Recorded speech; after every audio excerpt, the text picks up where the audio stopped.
Bismillahirrahmanirrahim. Alhamdulillahi rabbil alamin. Allahumma salli wa sallim wa barik ala Muhammad wa ala ali Muhammad.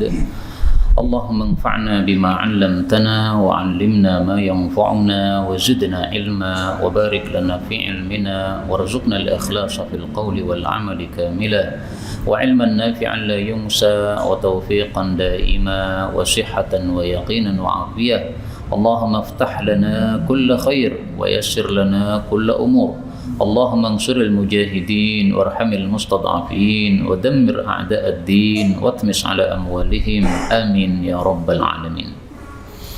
Alhamdulillah kaum muslimin rahimakumullah, kita lanjutkan kajian tafsir Quran sehari sehalaman dan kita sudah sampai pada halaman 288 yaitu surat Al-Isra ayat 59 sampai 66 insyaallah taala.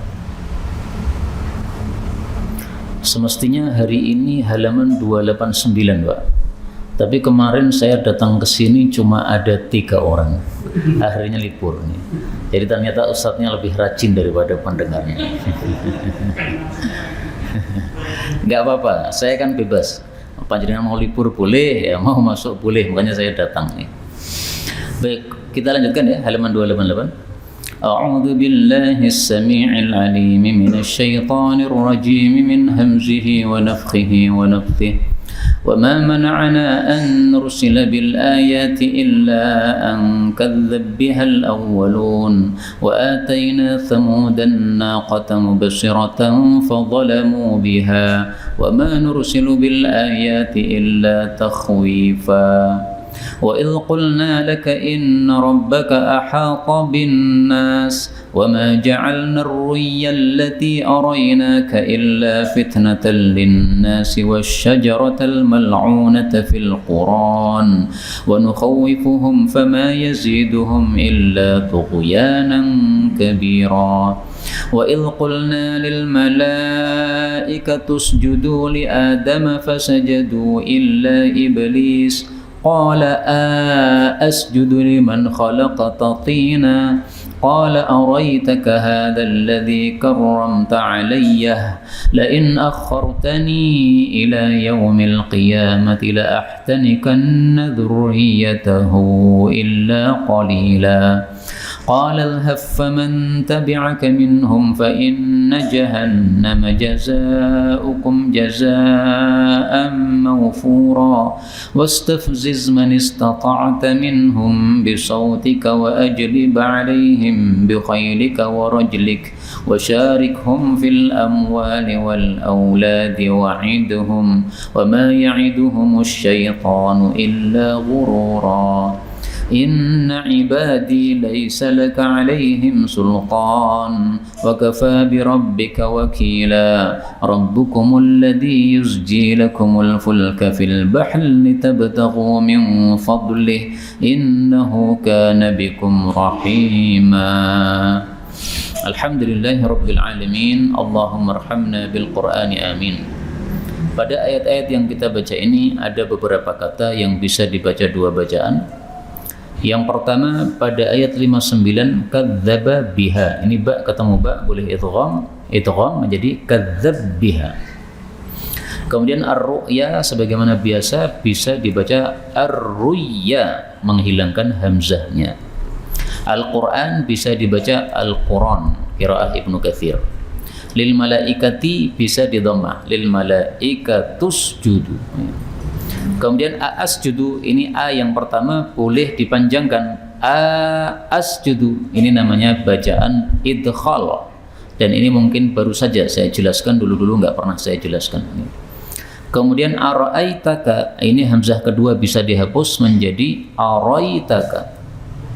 Kemudian akhartani boleh ditambah ya menjadi akhartani, panjang. Kemudian ilhab faman, ini ba ketemu dengan fa, boleh idgham menjadi ilhaf faman.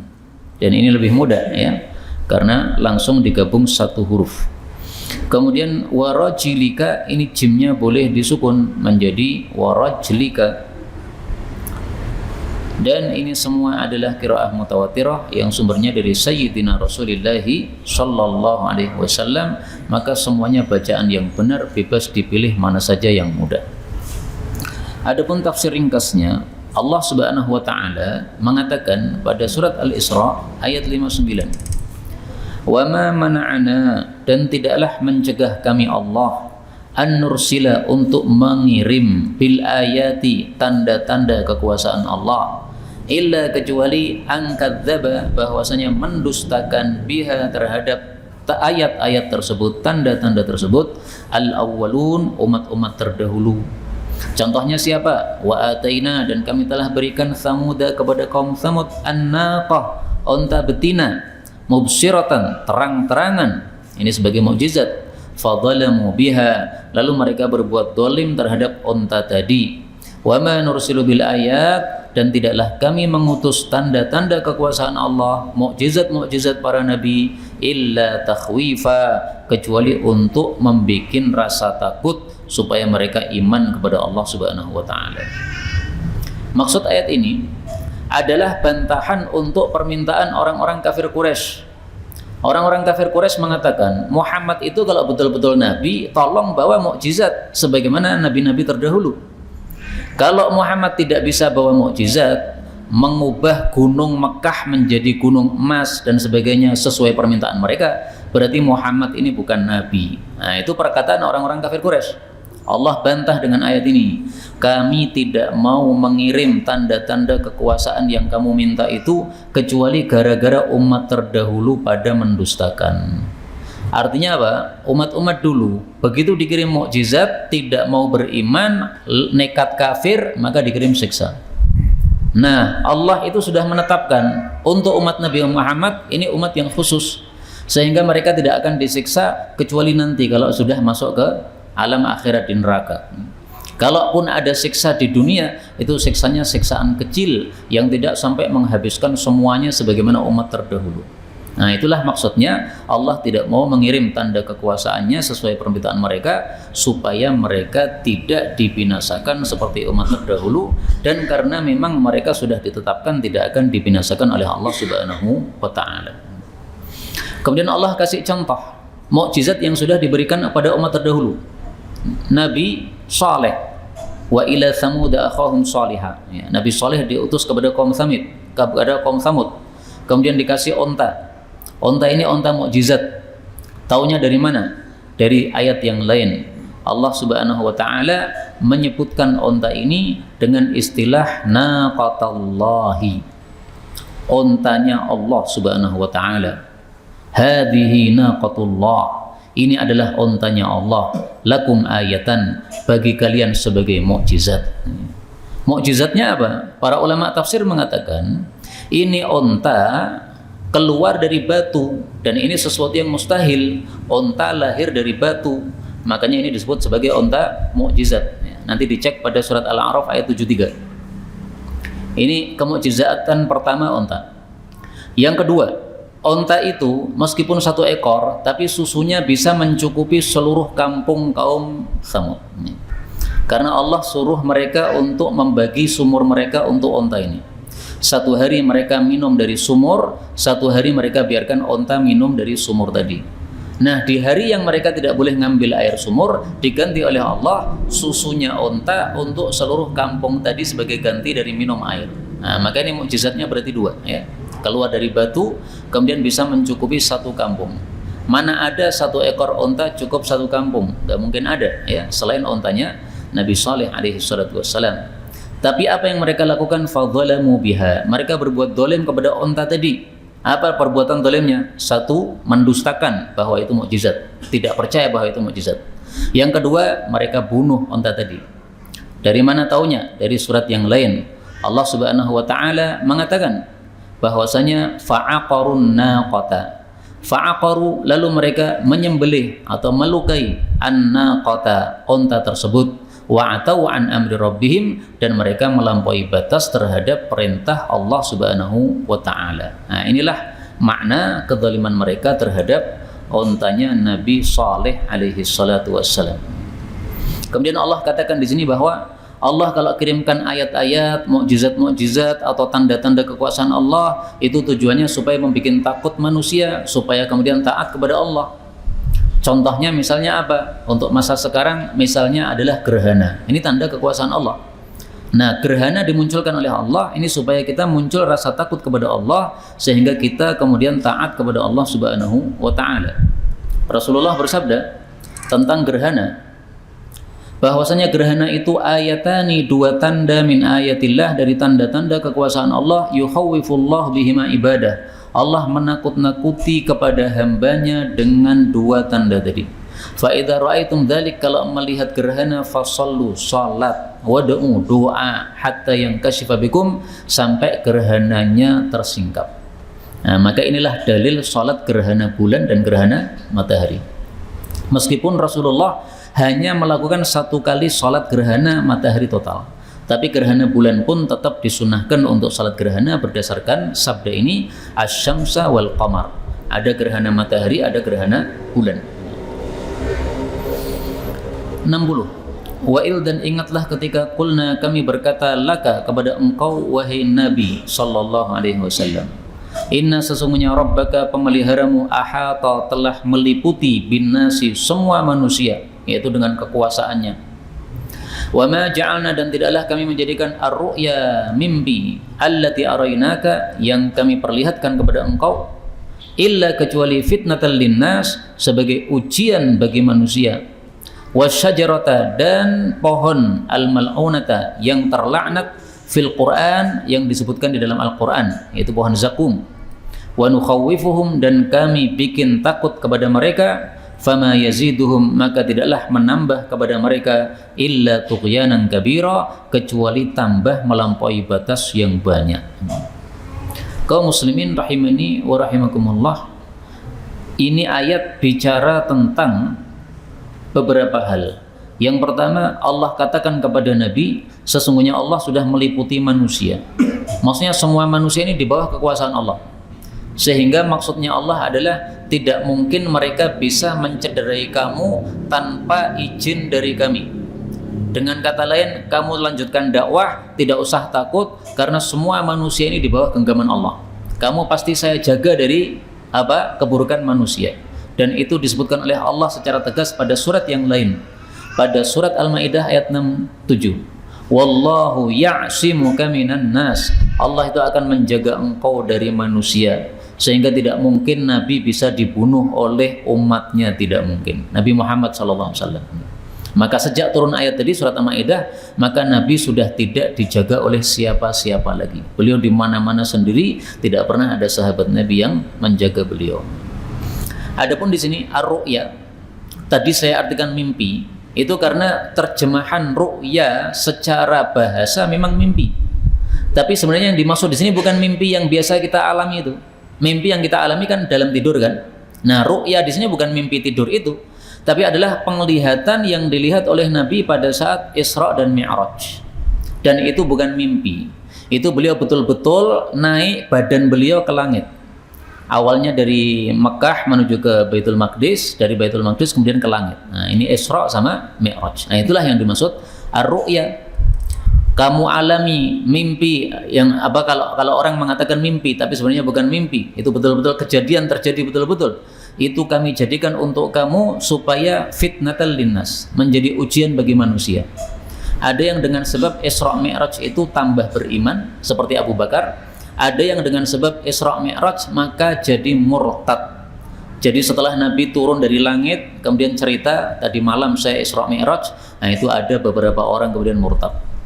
Kenapa murtad? Enggak terima dengan cerita tadi. Masa mungkin seorang manusia dari Mekah ke Baitul Maqdis hanya sebagian malam, kemudian dari Baitul Maqdis naik ke langit hanya sebagian malam? Enggak mungkin, kata mereka. Akhirnya murtad. Nah, itulah yang dimaksud fitnah, ujian bagi manusia. Alhamdulillah kita umat akhir zaman, Pak. Kita hanya dapat cerita saja, tidak mengalami saat itu. Seandainya kita mengalami saat itu, belum tentu kita masih beriman. Nah, sekarang kita sudah membuktikan ya, dengan pesawat itu beberapa jam saja sudah sampai Mekah, bisa menalar kita. Zaman dulu masih pakai onta, Pak, maka nggak bisa menalar. Masa cuma perjalanan sebagian malam dari Mekah menuju ke Baitul Maqdis nggak nalar, kata mereka. Alhamdulillah kita termasuk umat akhir zaman yang bisa menalar hal tersebut dan mempercayai hal tersebut, seandainya pun tidak masuk akal tetap kita percayai. Adapun yang dimaksud di sini, pohon yang terkutuk di dalam Al-Quran itu adalah pohon zakum. Pohon zakum nanti silahkan dicari dalam ayat-ayat Al-Quran, disebutkan oleh Allah Subhanahu Wa Taala. Disebutkan juga oleh Nabi Sallallahu Alaihi Wasallam, beliau mengatakan, "Lau anna qatratan minaz zakum," andaikan satu tetes dari pohon zakum itu menetes ke bumi, maka sungguh pasti akan merusak seluruh penghidupan yang ada di atas muka bumi. Fa kaifa biman takunu ta'amah? Bagaimana lagi kalau makanannya adalah pohon zakum tersebut? Ini hadis riwayat Tirmidzi sahih. Ini ngerinya pohon zakum. Nah, Allah sebutkan dalam Al-Quran, pohon zakum itu tumbuhnya di aslul jahim, di dasar neraka jahim. Maka gara-gara ayat tersebut, orang-orang kafir kemudian tambah ketawa mereka. Masa ada pohon tumbuh di neraka? Neraka katanya api, masa tumbuhnya di neraka? Nah, tambah nggak percaya lagi. Itulah yang dimaksud sebagai fitnatal linnas, ujian bagi manusia. Ditakut-takuti oleh Allah adanya pohon zakum. Orang beriman semakin takut, orang kafir semakin kafir, semakin tertawa mereka. Itu ujian dari Allah Subhanahu Wa Taala. Maka Allah katakan di sini, kami takut-takuti mereka, tapi ternyata mereka tambah melampaui batas, tidak takut kepada Allah Subhanahu Wa Taala. Ini perbedaannya orang mukmin dengan orang kafir. Orang mukmin membaca ayat-ayat tentang neraka, ada rasa takut kepada Allah Subhanahu Wa Taala. Kemudian 61. Wa il qulna, dan ingatlah ketika kami berkata lil malaikah, kepada para malaikat, usjudu li Adam, sujudlah kepada Nabi Adam. Fasajadu, maka mereka sujud, illa iblis, akan tetapi iblis tidak mau sujud.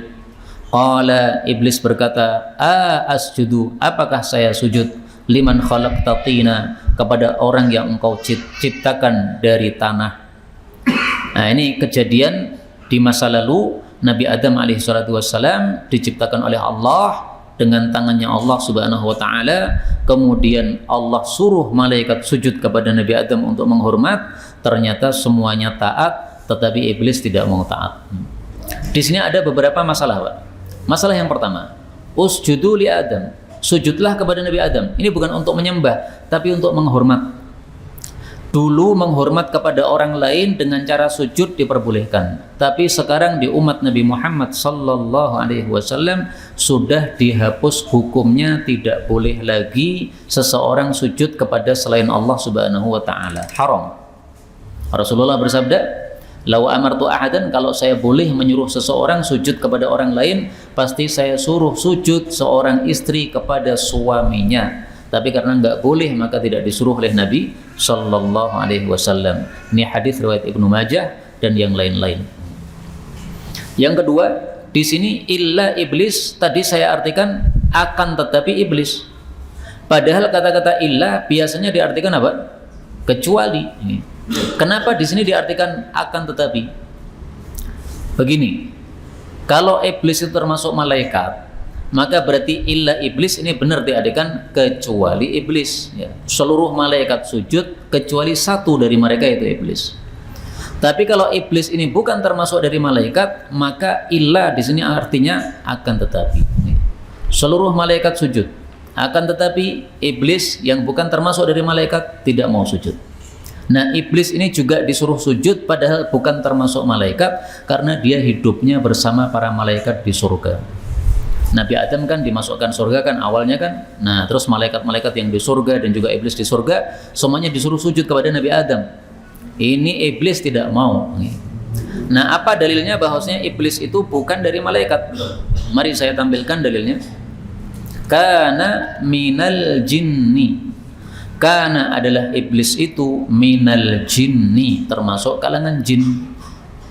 Jadi memang ada perselisihan pendapat, ya, apakah iblis itu termasuk malaikat ataukah tidak. Tapi pendapat yang lebih kuat insyaallah taala, iblis bukan termasuk dari malaikat nih. Karena itu illa di sini artinya adalah lakin, akan tetapi, ya. Karena iblis bukan termasuk dari kalangan malaikat, tapi dia dari kalangan jin. Faedah berikutnya, dalam ayat ini disebutkan alasan iblis tidak mau sujud. Aasjudu liman khalaqta tina.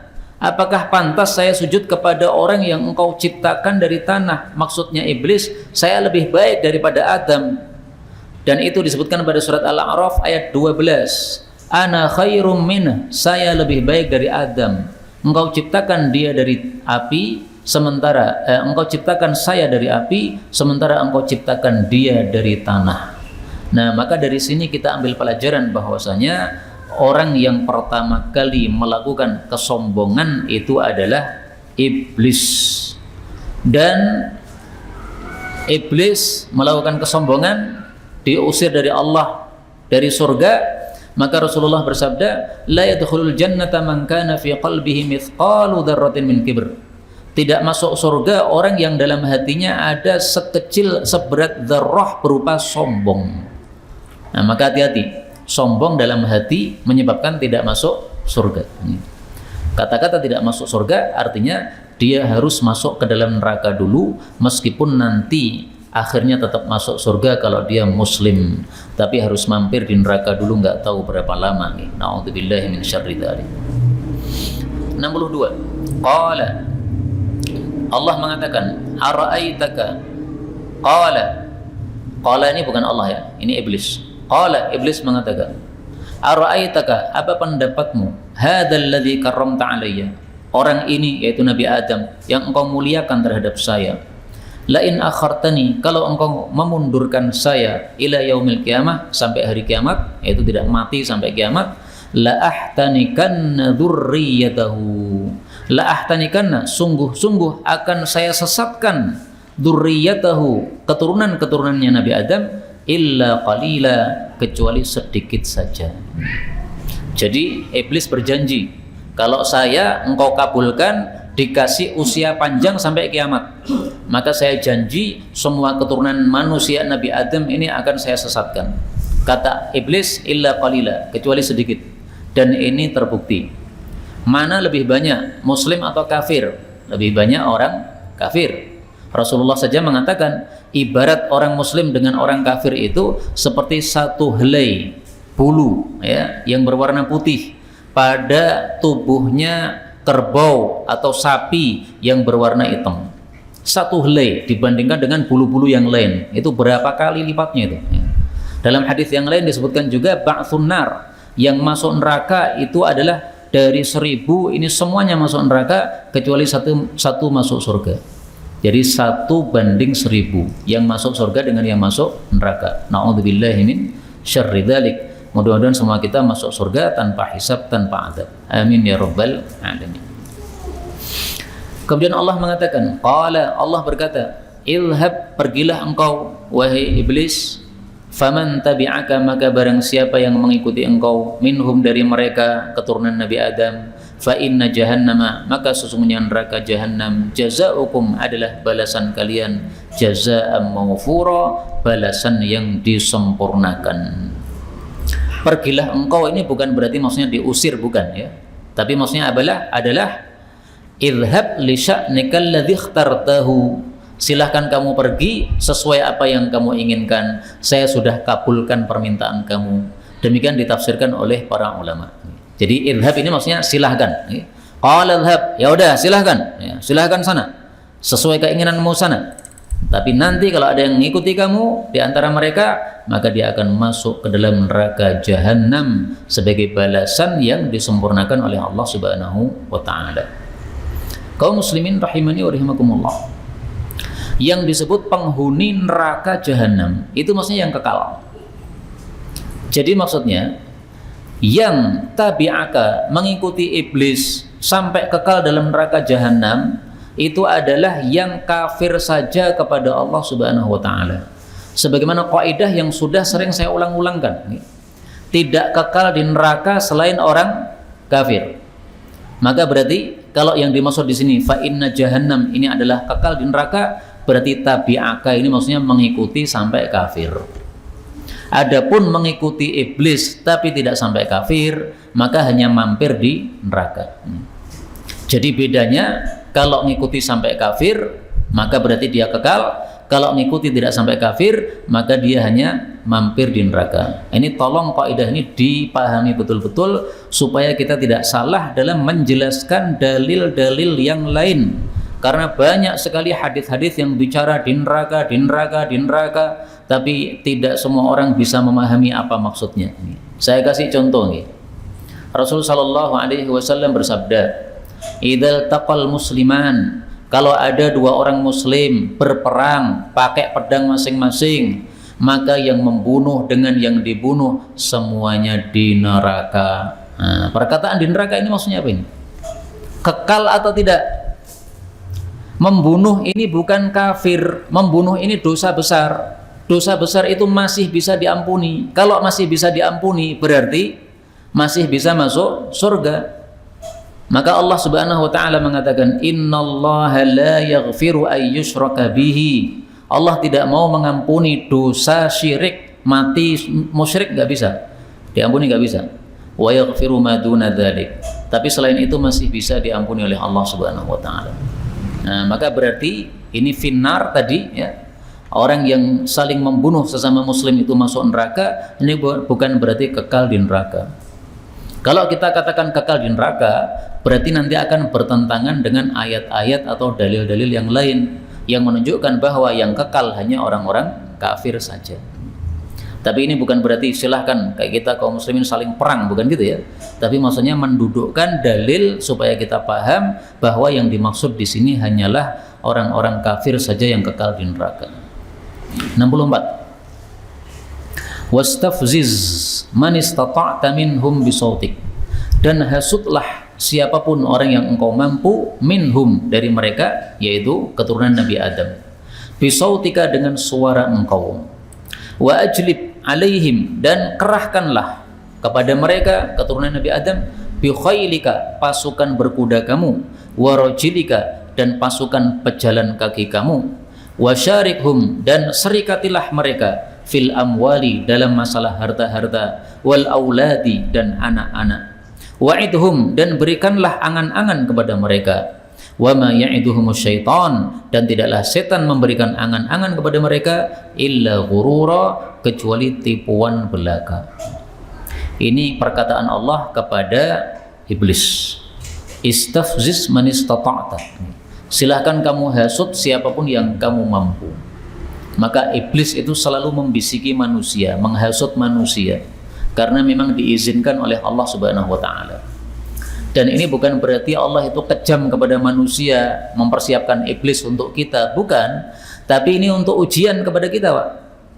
Kita mau ngikuti Allah atau mau ngikuti iblis? Allah sudah kasih janji, ngikuti saya surga, ngikuti iblis neraka. Nah, ini ujian dari Allah Subhanahu wa taala. Jadi bukan Allah kejam, tapi Allah menguji kita, ya. Karena hidup adalah ujian. Nah, iblis itu membisiki bisautika, dengan suara kamu. Maka para ulama mengatakan setiap orang yang mengajak kepada kemaksiatan itu berarti termasuk dari tentara setan. Karena berarti dia membawa bisikan setan, sautika, suaranya setan. Setan kan mengajak kepada maksiat. Nah, maka siapapun yang mengajak kepada kemaksiatan berarti dia termasuk tentara-tentaranya setan berdasarkan ayat ini. Karena itu jangan sekali-kali kita mengajak kepada kemaksiatan, justru sebaliknya kita mengajak kepada kebaikan-kebaikan. Kemudian perhatikan di sini, wa ajlib alaihim bi khailika wa rajlik.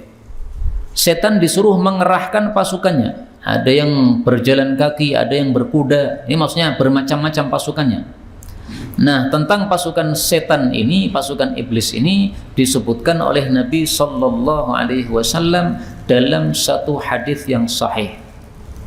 Inna iblis, sesungguhnya iblis, yad'u arsyahu 'alal ma, meletakkan singgasananya di atas air. Airnya di mana saya enggak tahu. Kemudian iblis itu mengutus pasukan-pasukannya. Maka yang paling dekat posisinya kepada iblis adalah yang paling besar membuat fitnah kepada manusia. Maka salah satu dari mereka mengatakan, saya sudah berbuat ini. Dijawab oleh iblis, kamu belum berbuat apa-apa. Ketika ada pasukan yang mengatakan saya sudah berhasil menceraikan antara suami istri ini, maka si iblis senangnya bukan main, mengatakan ni'ma anta, kamu ini sebaik-baik pasukan saya. Nah, karena itu dalam Islam tidak disarankan untuk perceraian suami istri kecuali kalau memang sudah tidak bisa dikompromikan antara suami istri tersebut. Karena perceraian itu hukum asalnya adalah ini tadi, ya, itu sumbernya dari setan yang membuat perceraian tersebut. Kemudian pada ayat ini Allah katakan syarikhum fil amwal, serikatilah manusia dalam masalah harta. Artinya apa? Setiap perkara yang haram dalam harta kita itu berarti iblis sudah masuk di dalamnya, ikut campur. Orang makan riba itu berarti syarikhum fil amwal. Orang makan sesuatu secara haram, baik itu haram zatnya atau sifatnya. Haram zatnya misalnya babi, ya.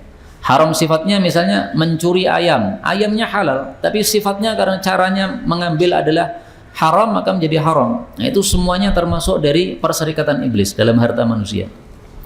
Al-aulad, perserikatan iblis kepada anak-anak kita, yaitu segala sesuatu yang dilakukan oleh manusia yang berkaitan dengan anak yang sifatnya maksiat.